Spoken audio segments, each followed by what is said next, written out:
Več kot 250 tisoč učencev in dijakov se je danes po božično-novoletnih praznikih znova vrnilo v šolske klopi. Šolarji so na počitnicah uživali kar 11 dni. Na Zvezi prijateljev mladine v Mariboru so organizirali številne delavnice, ki so otrokom popestrile proste dni.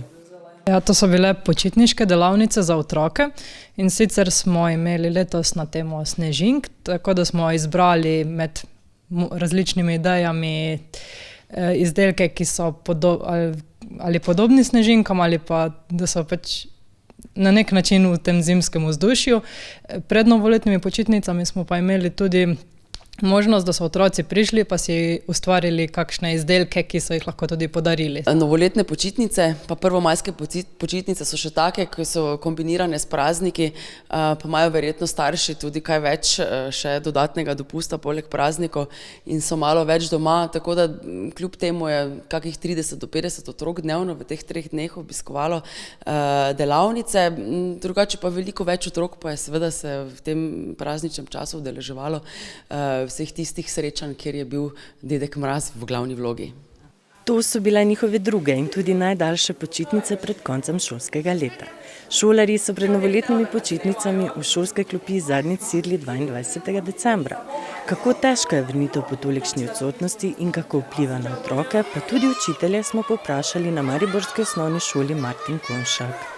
Da je fino, da se lahko vsake toliko učenci in učitelji na nek način spočijejo in naberejo nove moči za delo, ki je pred nami.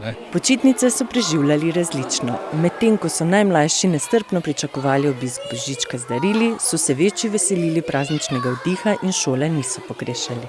Se šel kopat, pa za novo leto smo pa šli k prijateljem. Se drsat. V redu. Zjutraj pa so me čakala že darila. Se smo preživeli pri sorodnikih, smo jih obiskali. Ja. Si pogrešala šolo? Malo je pasalo oddiha. Večinoma smo imeli treninge 2-krat na dan. Kaj pa treniraš? Plavanje. Si pogrešal šolo, prijatelje? Prijatelje ja, šole pa večinoma ne. Konec januarja se zaključuje ocenjevalno obdobje, tako da bo mesec tako za učitelje kot učence naporen in stresen.